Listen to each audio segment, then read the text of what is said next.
town hall event on the Chamber's response to the pandemic.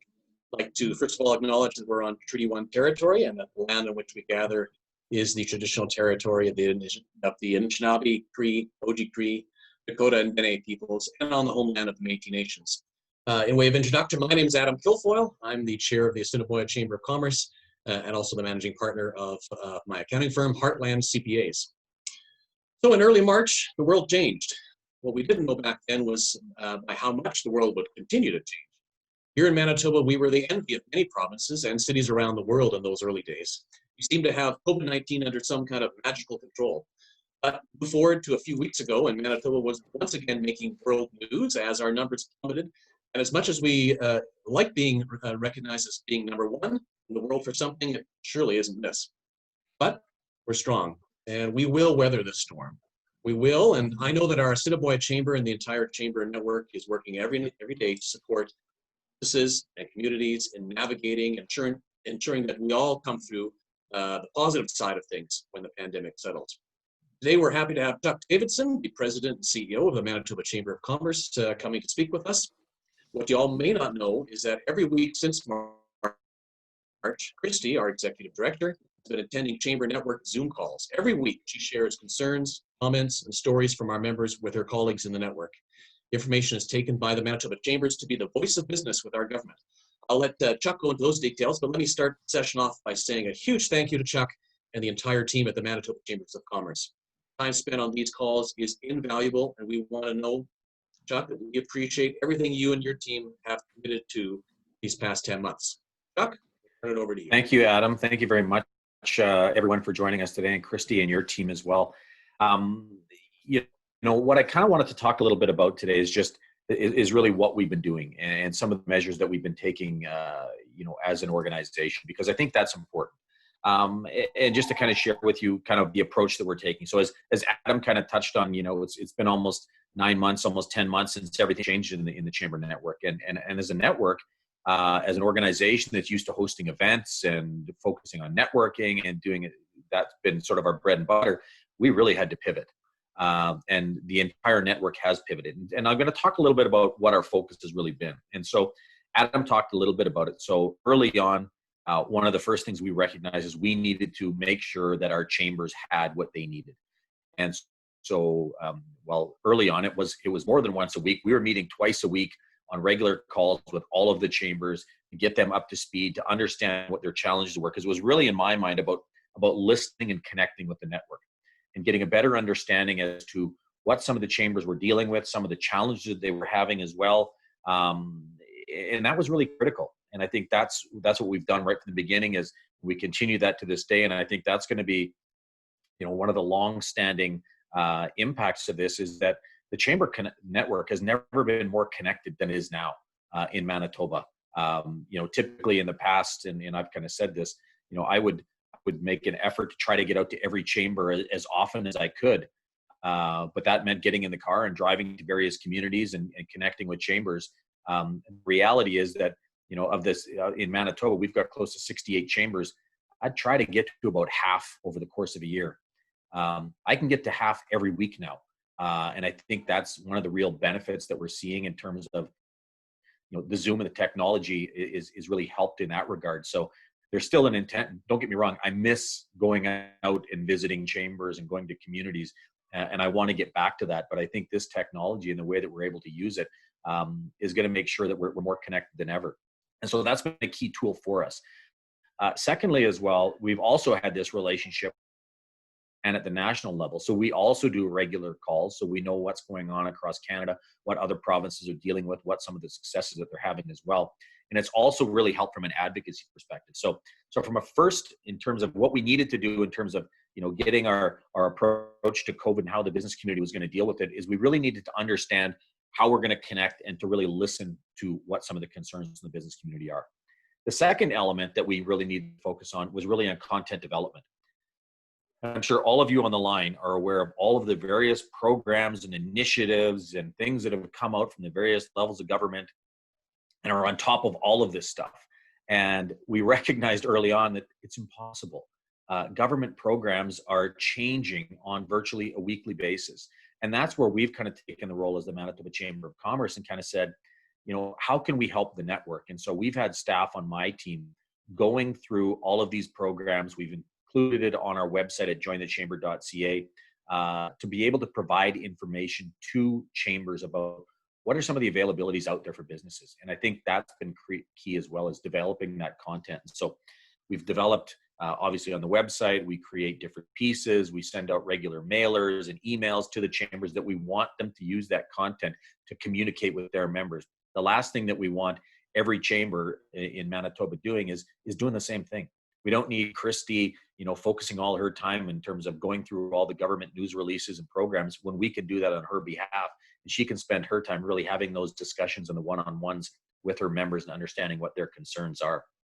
So that's been really a big part of what we've been doing as well through, increased e-newsletters, increased communication, different tools, providing that. As well, when we've gone through the various stages of opening and code reds and all of the different reopenings, what we've been doing is taking that information that government is providing, putting it into a little bit more communicatable sort of a process, and getting that information out as well, and out to the chambers as quickly as possible. And that's been really key in my mind. So those are some of the things that we've really been working on. In addition to that, over the course of the last 9 months, we've surveyed the membership 4 times, wanting to know what some of those main challenges were. And again, it's all been about getting feedback. And that's so important in terms of what we do and in terms of how you advocate. It's easy to kind of go after government or to, on a variety of different things. But if you don't have the background, you don't have the information to sometimes provide solutions to them, it makes it more difficult. And I'm just a big believer that that's where the credibility for the chamber organization comes from, is in the work that we do. And that's really been a big part of it. So, so based on that kind of information, I'll talk a little bit about some of the things that we've advocated on your behalf. So as issues came up, as we heard more in terms of what some of the challenges from our members were, we were able to react, respond, and to advocate on your behalf. And so this started early on. I mean, obviously when the pandemic took place, some of the things that we knew there was going to need to be support to the business community.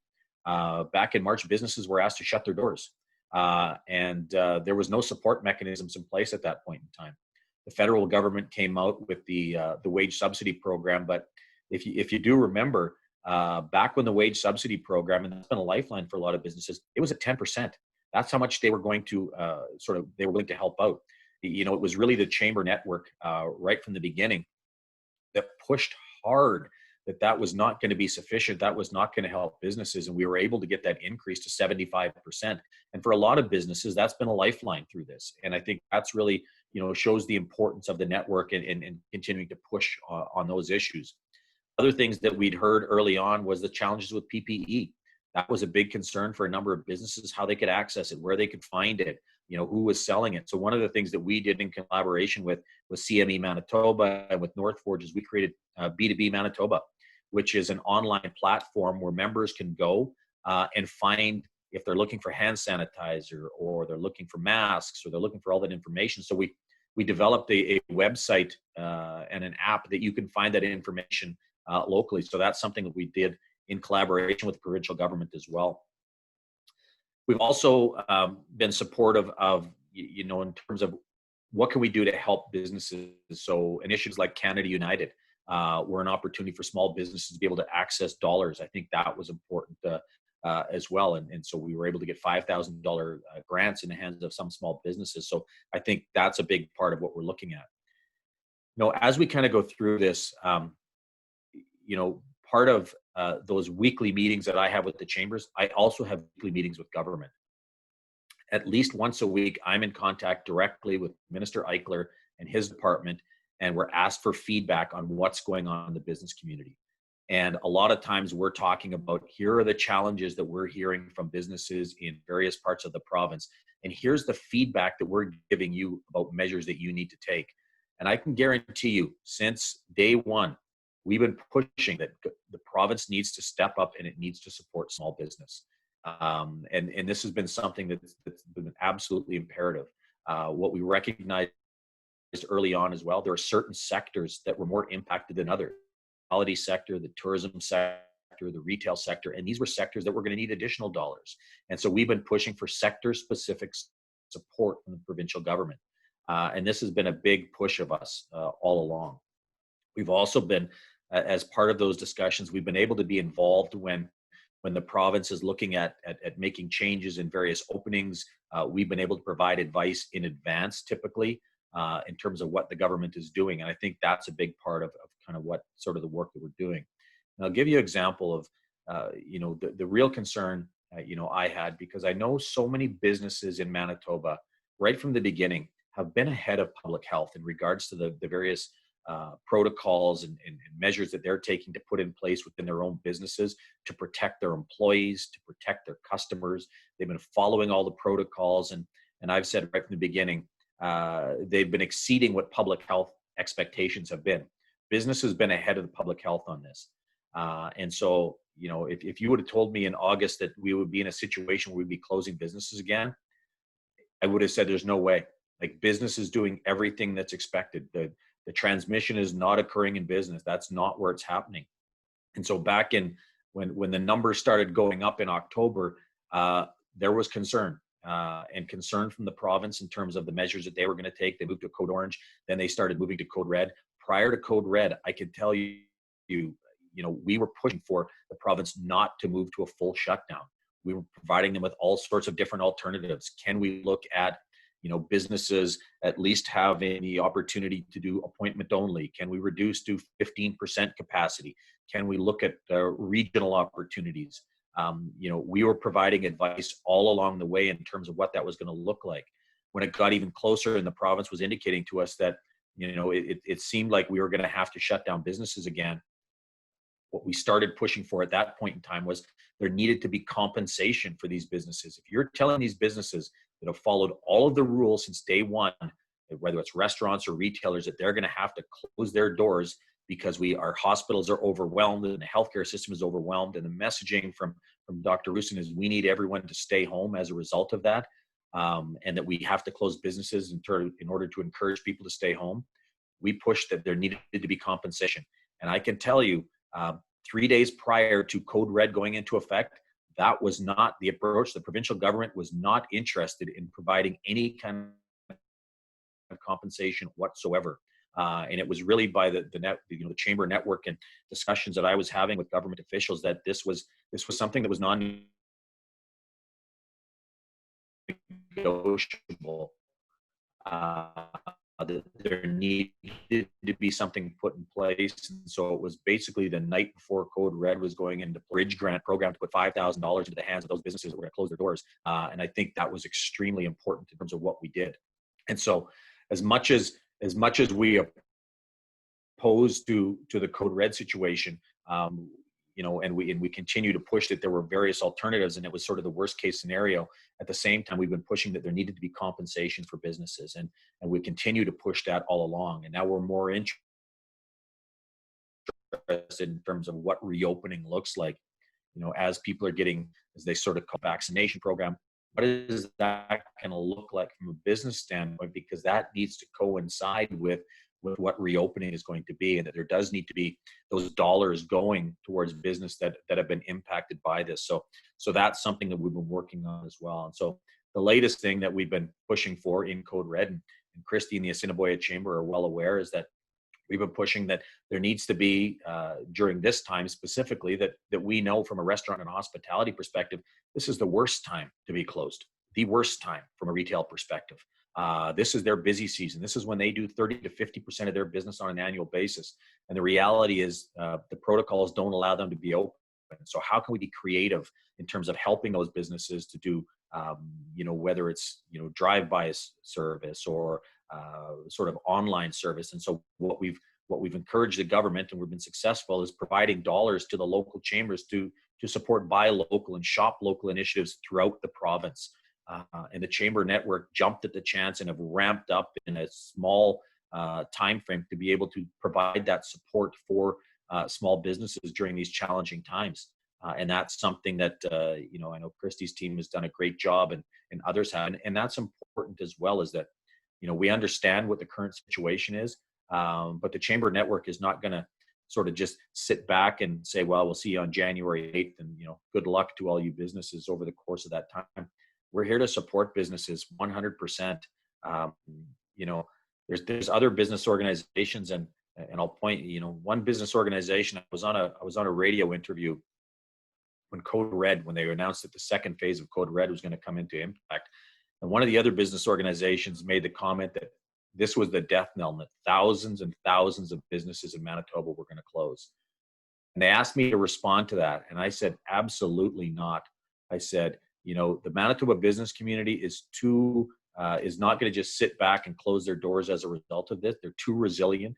The chamber network is going to help them at every way that we can to make sure that those businesses get through this Christmas season and get to reopen their doors in January. And that's absolutely critical.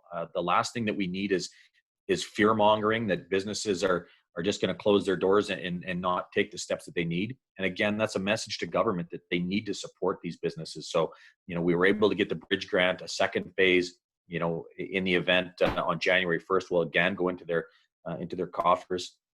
What we've also been pushing for is those businesses that don't have a bricks and mortar, that weren't eligible for the first allocation of the bridge grant, that they also are now eligible. So we've made that recommendation as well. The government has endorsed that one, and that took place just a couple of weeks ago as well. So we're continuing to push for businesses. There's going to be support come for restaurants on Tuesday. And this is another initiative that the chamber has been pushing for hard. So it will be help in regards to the delivery charges that restaurants in Manitoba have. Those will all be reimbursed back to the restaurants. That's an announcement that we've got the premier's, my understanding, is going to make on Tuesday. And again, will help these restaurant owners through these challenging times. So, so that's a big part of what we're kind of looking at, throughout this as well. What we've really tried to do is provide the chamber network with the opportunity to speak directly to those decision makers. We've held numerous events with, provincial ministers, federal ministers, so that they can get a good understanding as to what's going on in the Manitoba business community. And I think that's been a big part of some of the success that we've had in terms of pushing the government on a number of programs to address concerns from the business community. So that's kind of an overview of what we're doing. As we head into the new year, there is going to be additional dollars. I've been able to secure dollars from the federal government as well to really support buy local, shop local, support local campaigns that will take place in the spring as businesses are hopefully going to be able to open their doors on January 8th. We want to be there to support them 100%. And I think you're going to see more from the chamber network in terms of the role that we're going to play in really supporting local businesses throughout the province. It's going to be critical. So, I think that's part of, I appreciate the opportunity to come on and kind of talk about some of the things that the chamber network is doing. I know in some communities we get, some of the members will say, what's the chamber doing? Like, you guys aren't doing anything. Like, my business isn't open. And, and I understand that. And I understand the frustration that business owners have that have had to close their doors and say, why am I having to close my doors? That I'm taking all the precautions. I can do things safely. It's difficult in our positions sometimes because at this time we recognize that public health does have to come first. We recognize that the hospitals are full, the healthcare system is overwhelmed, and that the only way that we can really get those numbers down is to have people stay at home. And as much as the business community would like to say, no, we need to be open, we recognize that it's really a fine balance between healthcare and the economy. But there does need to be a plan that when the economy needs to reopen, that the supports are there to help these business owners through these challenging times. So maybe I will leave it there, because I always find one of the most important parts when I do these kind of events and talk to members is it's great to listen to me. And I'm sure you would love to do that for hours, but I'd much rather listen to you and tell me, give me the real goods in terms of what's going on in your communities or from your business perspective of some of the challenges that you might be dealing with, so that when I'm having those discussions with ministers and deputy ministers, I'm giving them real life examples of what business owners are actually dealing with and the impact that COVID is having on their business. and we can push for better advocacy on your behalf. So maybe I'll stop there, and we can kind of open it up for discussion if you want. Yeah, thank you, Chuck. And I guess before we open up the call to questions, I just wanted to thank Cindy and our friends from the Headingley Chamber for joining us on today's call. I should have done that earlier. Are there any questions that anyone wants to ask? If you've got a question, just go ahead and unmute yourself and ask your question to Chuck. I have a question. Hi, everyone. I'm Bridget from World Trade Center, Winnipeg. I'd like to thank Christy and her team for putting this together today. It's always nice to connect with members from the business community. And thanks, Chuck, for making yourself available as well. I have a question, but also some comments. Chuck did mention, how everyone seems to be more committed than ever, and that is so true. I think that what we've seen through COVID is how everyone has come together to really help everyone get through this. And one thing that I think we've really appreciated is the access to the leaders, the government leadership that the Chamber has allowed us through their hashtag polyhours. And I just find that the lines of communication are open thanks to the Chamber networks across the province. So that's been really, really valuable. And the surveys that you referenced, Chuck, like here at World Trade Center Winnipeg, we help businesses, through their hard times and help them grow and expand and all that. But we did find a lot of valuable information in the surveys, which allowed us to then develop training that the businesses needed. As an example, storefronts were closing, people needed online stores opening, so we were able to quickly develop that training to help the businesses get through this. So thanks for all you've done on that regard.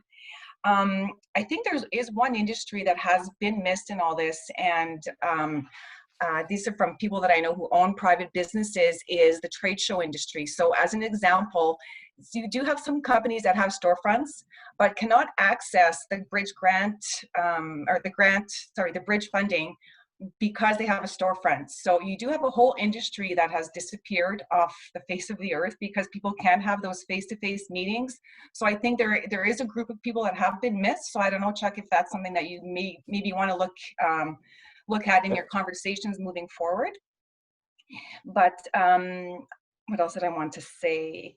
Very interesting about the new announcement that you mentioned today about the restaurant and the delivery charges. Is that the delivery charges that people incur when they're using Skip as an example? Or can you maybe clarify that, Chuck? Yeah, so the recommendation that we put forward, and we've been working with the restaurant industry in regards to this, is basically looking at from a restaurant industry perspective, when restaurants had to close their doors and no longer customers were eligible to sort of come in, obviously they can still do curbside, they can still do delivery. So one of the biggest challenges that we found is, how do we get dollars back into these restaurants' pockets? And in discussions with them, we recognize as well that while there is a delivery mechanism that exists, whether it's Skip or Uber Eats or others, the cost in some of those is in the neighborhood of 20%. In terms of what the cost of the food is. And so there's an on-top cost. So the recommendation that's come forward, and it kind of comes from, the province asked if myself and Dana Spiring from Economic Development Winnipeg would take on a bit of a COVID recovery strategy for the province. And so this is part of three things that we initially recommended. The first thing we recommended was the buy local, shop local, supporting OBI and his good local. So we've got dollars towards that. The second part was the bridge grant and allowing all of their businesses. And the third part was the restaurant part. So what our recommendation to the province is that why don't we reimburse all of those delivery charges? So to skip the charges that restaurants would have, and even those, if you're a rural business as well that's reliant on delivery, there's the ability to recoup some of those costs. And so my understanding, and if it doesn't come on Tuesday, the Premier is going to get an earful from me, is that they have committed that they will outline a program to reimburse restaurants for all of their delivery charges back to the restaurants themselves. So each restaurant would use Skip or Uber Eats or whoever. They'll get an invoice at the end of the month. What we'll do is we'll create a program to reimburse those dollars and put those dollars right back into the restaurant. So, increasing their margins, helping them in the short term. And as long as they're in a code red situation, this would be almost like a standard policy. So the way that we've developed it as well is it would be retroactive to November the 12th. When businesses went into code red, the program would start. So they'll be able to reimburse all of those costs that they would have for delivery back to November the 12th. That's the one thing from a restaurant perspective. They've been hard hit. This is typically their busiest time of the year. So we're expecting an announcement on Tuesday so there's money set aside. We've got close to $5 million that we're going to put back into the pockets of restaurants during these challenging times. So that's the recommendation that we think will help them in the short term. Well done.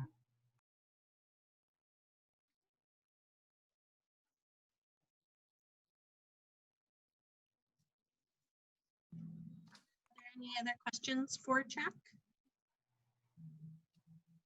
I have one more. Sorry to. No, go for it. This is awesome.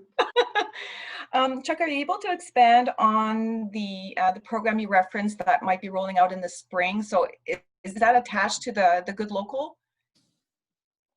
Yeah. So what it is it's going to be more on this. It's almost going to be a support local. And so what we've got is from the provincial government, we've got $1.5 million. So a portion of that is going to be going towards ramping up Good Local. But at the same time, we've set aside significant dollars to support the Chamber Network and their support local initiatives and anything that they can do to support their members in their communities as well. And so we've done some before the holidays during this busy time of year, but we're going to increase that into the spring as well. But we've also been able to get our hands on is close to $1 million from the federal government for a similar campaign. So we're going to almost double dip, but in terms of providing that support. So there'll be additional dollars going to the chambers, but also to different associations we have the ability. So I'll be providing some, we'll be also working with organizations like the Hotel Association and the Restaurant Association, others, to help them launch some campaigns as well that we think will have to really support those local businesses and continue to send that message about the importance of shopping local and educating people in terms of the impact that has on local communities. So that's really going to be a focus you're going to see coming from us early in the new year as well over the course of the next 3 to 6 months.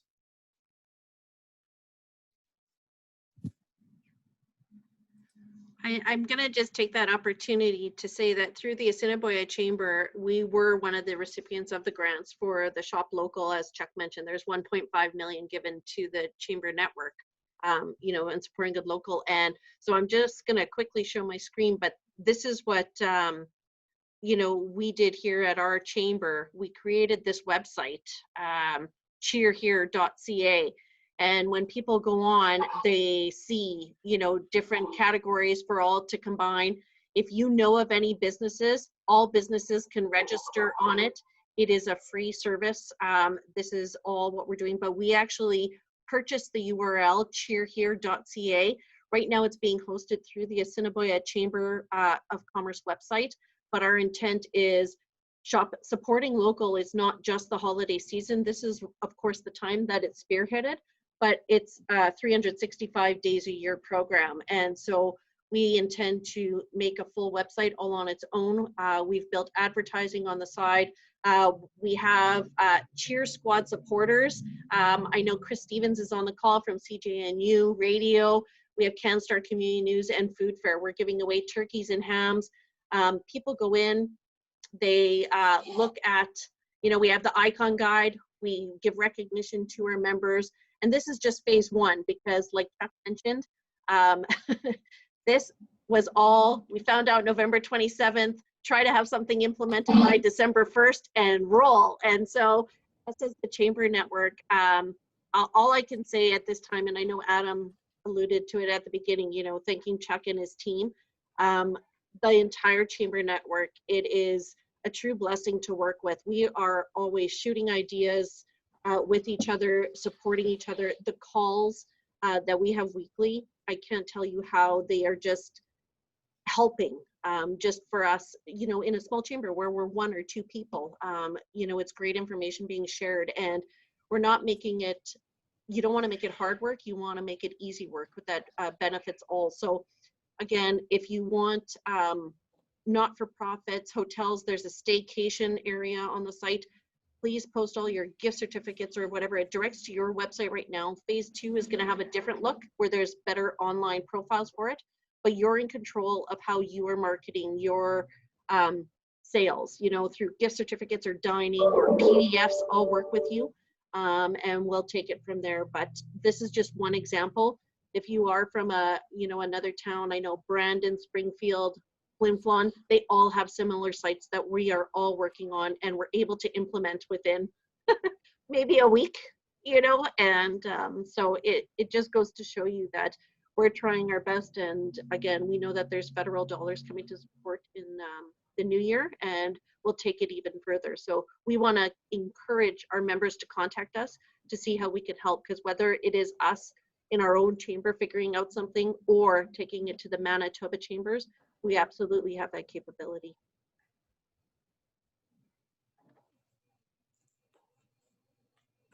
Hello, could I have a question? Anyone can hear me? Hello? Yes, Chuck, it's Glenn Horshin here. I'm involved with I'm involved with a number of hotels in Winnipeg and rural Manitoba. And in the hotel industry, we're based on a tax assessment on profits, partially, and that's our biggest cost in the entire portfolio that we have. And just wondering, we're based on 2018's income and profits. And the provincial government changed that to a 3-year assessment. So it's going to be into 2021. So we'll be paying taxes on 2018's income. In the hotel industry, many hotels have gone down to 10, 20% occupancies. That's a horrendous cost. I know the federal government's going to compensate partially right now, but you've probably talked to Scott at the Hotel Association. Where are we at that? Has the provincial and the city, the city of Winnipeg, Brandon, and some of the other places, talked about some kind of reduction, because we're not even going to be close to profits. It's almost a survival. I know we've got tax deferrals, but all that does is just push the can down a bit. So we're at all at that. Is anyone listening? Are they listening? They may be listening, but they're not acting. And so I know that they're aware of the issue, and I know, this is when I talk about there's going to need to be sector specific support. The hotel industry, there's no question, is going to be one that needs support early in the new year. It needs to be part of, sort of that long-term recovery. And so that's something that, I have had discussions with Scott on as part of the economic recovery strategy that we're working on to provide guidance to the province. Hotels will be a part of that. There's no question. Because, and I've kind of made this comment as well. I said, I think the reality is that, this has been an extremely frustrating and an extremely difficult time for a lot of businesses to have to go through this, and it's hurt them significantly in the pocketbooks, and we've seen that in the surveys that we're doing. But I also have to think that we need to start thinking more about recovery and what it's going to look like, and what, as people get sort of those needles in arms, as we start to get back to that new normal. And I've kind of said, whether it's events or from a tourism perspective, I think the reality is that once we get out of this, people are not going to take for granted the things that they may have not done in the past. And I've had these discussions with, whether it be Folk Fest and others, and the bombers, that like everyone's going to want to go to everything because they missed it so much, and that we need to provide that support just to get businesses back to that. And you saw that last summer when everyone was kind of stuck in Manitoba, but was just traveling around the province, and they really explored Manitoba, and it was beneficial for a number of communities. Phase 2 has had, a significant impact again on businesses. And so we need to do whatever we can do to support them, because we do know it's going to rebound, and we need to help them through that. So from a financial standpoint, Glenn, absolutely, there does need to be support. And it's not necessarily, I'm not a big fan of deferrals all the time, because as you say, it's just kicking it down the road, right? Just because you defer your taxes doesn't mean you're not paying them, and you still don't have the revenues. So, until we get to that kind of situation, we'll keep pushing for the industry, because we know how important it is and how important it's going to be as part of recovery as well. So we're working with the Hotel Association. Thanks.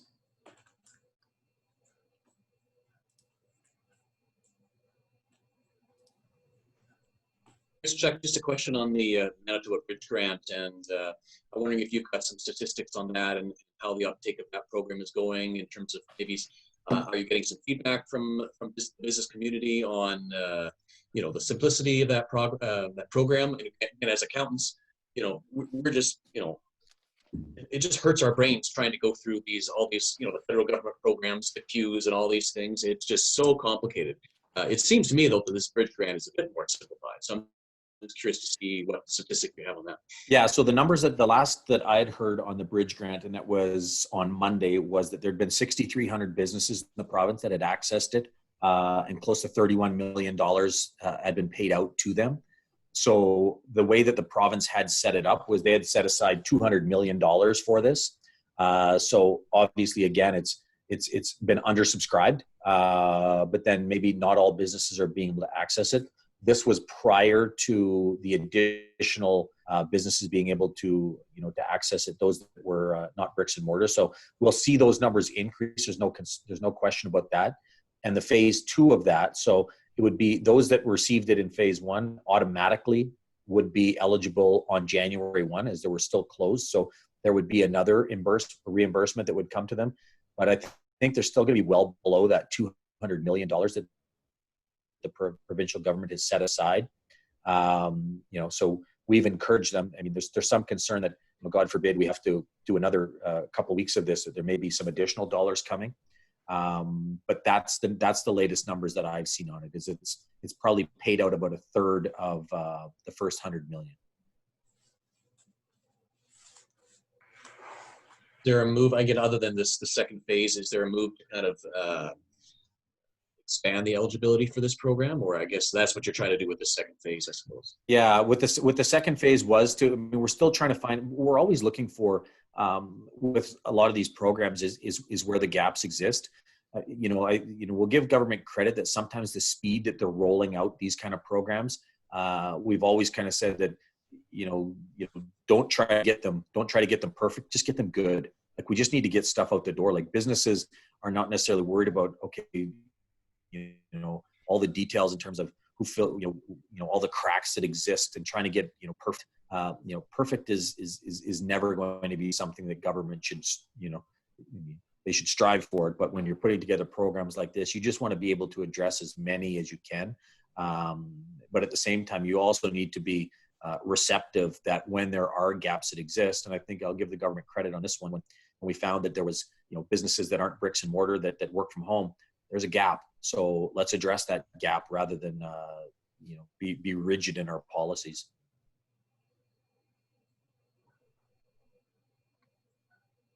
You had a question?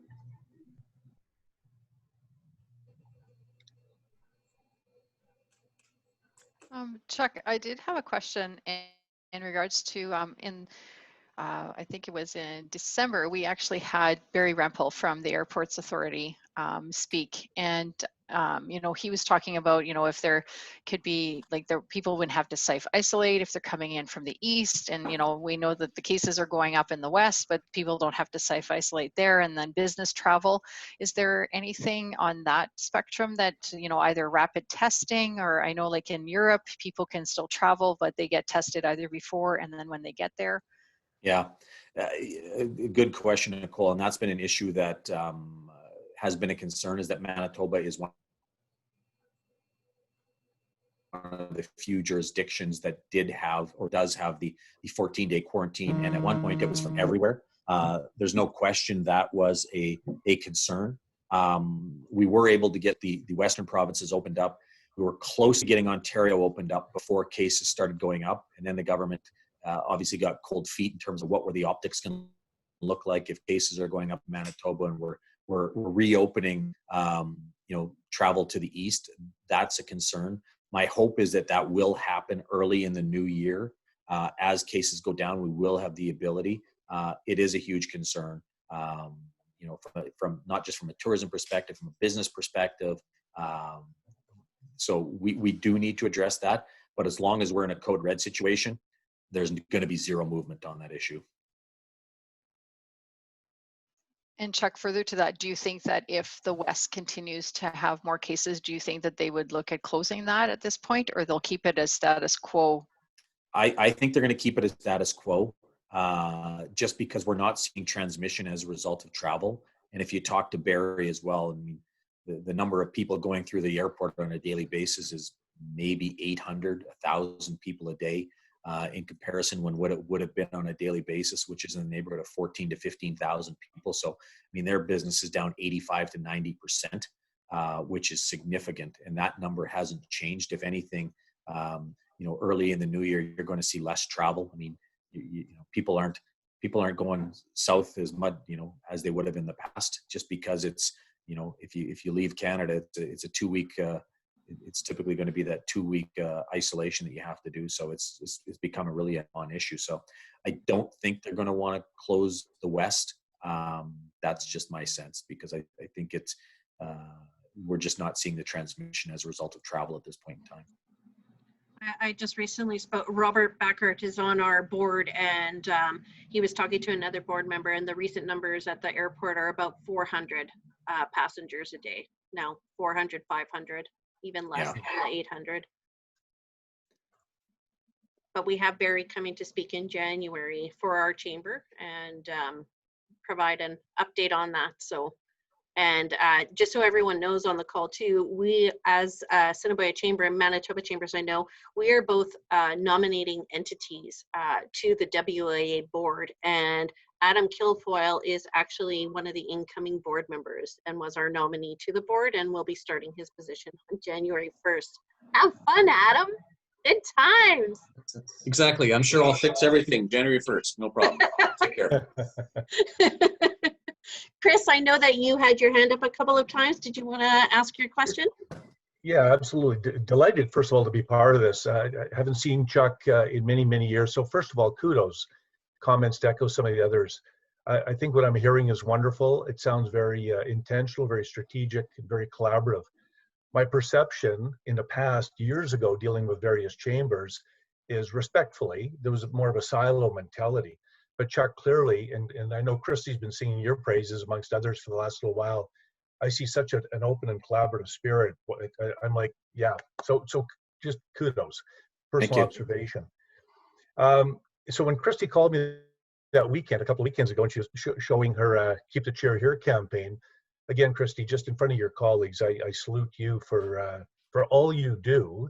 CGNU is a community-based radio station, for those of you that maybe don't know about us, because we appeal primarily to those 50 plus, so there's probably a lot of people on here that maybe don't fit that category, I suppose. But we do cater to a wide group of people. All kidding aside, we play nostalgia music, and we focus a lot on the community sector, the charitable sector, arts and culture in Winnipeg and whatnot. We have a satellite studio, and that's why we're a proud St. James Assiniboia member. Our head office is in the Richardson building, and we're funded and supported largely by the Winnipeg Foundation. So that's a quick synopsis on us. But as a chamber member working with Christy, we had Christy on for an hour earlier this week talking about it. Again, observations, as a member. We're thrilled as a member with what Christy and her team at the Assiniboia Chamber do with and for us.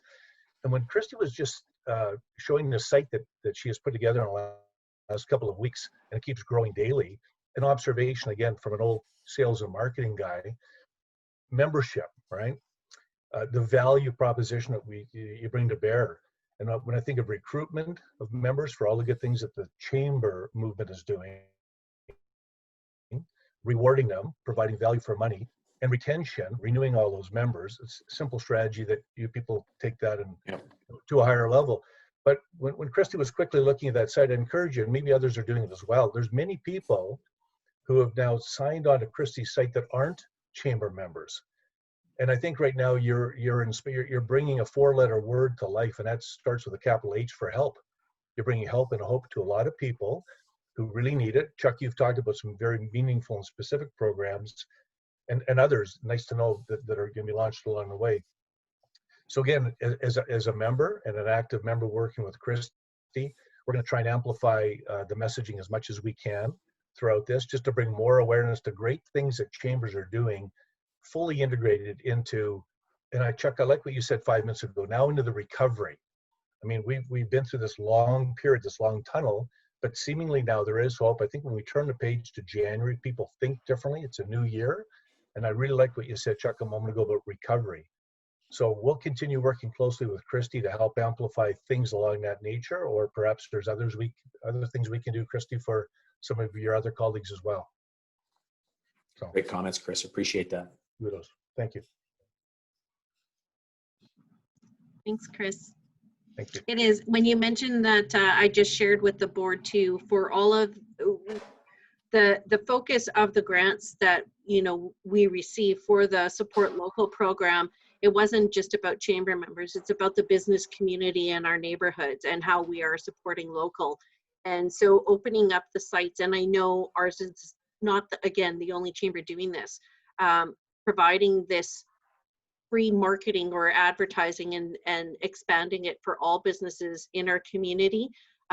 We as a chamber are getting the awareness to some of the businesses that the chamber does exist, and here are all of the kind of checklist items that we do to help support businesses. So that door has opened a little bit. There's about 38% of the businesses listed on our site that are non-members. And I'm also, the way that I worded it on register was, you know, are you a chamber member? Yes, no, but also, no, I'm not, but I'd like to hear more.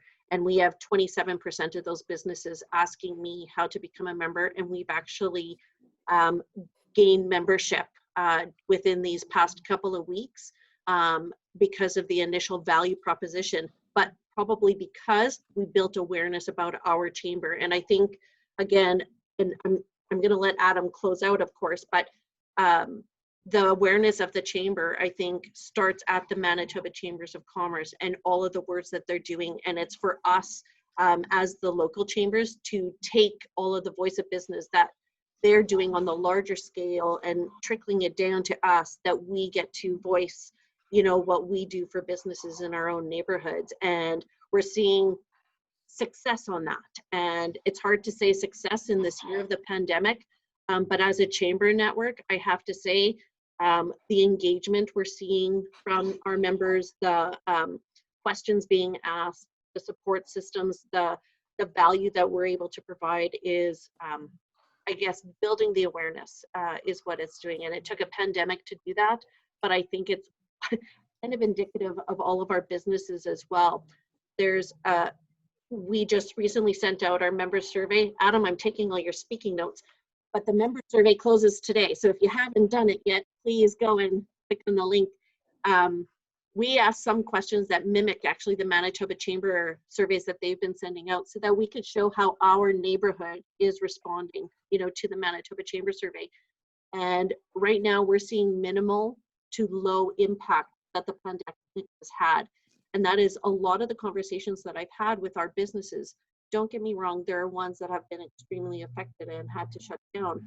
But on the majority of our businesses have actually taken the pandemic as a little kick in the tush, I'll say, because we're recording this call, as an opportunity to relook at their business plan, to relook at how they are doing business. And again, it flows nicely into that recovery stage. You could either be a part of change or you can, you know, balk at it. And that's kind of the conversations that I've had at it. How are you rolling with the change? Don't call it pandemic, call it change, because that's what it, you know, it's been affecting. And I'm really proud of a lot of our business members. Like I say, majority, they're all accepting to change, and they're asking me how to better their business or to improve it. And with the funding that I know Manitoba Chambers is involved in, and Economic Development Winnipeg with 50 million, I know that that's the focus, is turning people to the 21st century, coming up with ideas of how your businesses can be, you know, put in front of more people. So, Christy, can I add on to that? I'm happy to hear that you're getting more membership requests. I think if one thing that I've seen throughout all this is that the important place that the chambers have, because if the chambers weren't there, who would be advocating for the small businesses? And I'm really hoping that the business community is seeing, I know they are, but I'm happy to hear there's an increase in membership because, yeah, I don't know what else to say, but just well done. Like, where would we be without the chambers of commerce across the province? So thank you for everything everyone is doing. You're welcome. You know what, I love what I do, and I'm getting those comments every day, which is so nice to hear. And again, this whole situation, it's not about membership, it's not about anything. We just want to see people succeed. We want to see businesses succeed, and if we have a little hand in that, that's the best feeling in the world. And I know Chuck seconds those comments. So it's all of us about when we say we want to grow the network, it's not necessarily growing membership, it's growing involvement, growing engagement, because we want to see Manitoba as a whole succeed. And for those of you that know, I'm also on the Chamber Executives of Manitoba, and we have a meeting on Monday, and we're meeting as well to discuss of a program that we can launch in the new year, you know, that attaches all of us as a chamber again, helping small businesses. And again, the ideas keep flowing. That's the one thing not short with the chamber world, is sometimes there's way too many hamsters going in the wheel. But as long as we have the food to keep feeding them, it's pretty awesome. It's quite the zoo.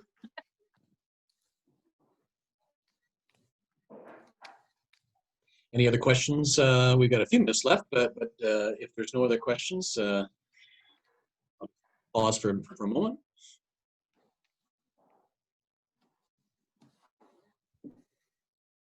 No, seems that's good. So anyway, everybody, thank you so much for being with us on today's Zoom call. Chuck, especially, thank you very much for spending the time with us.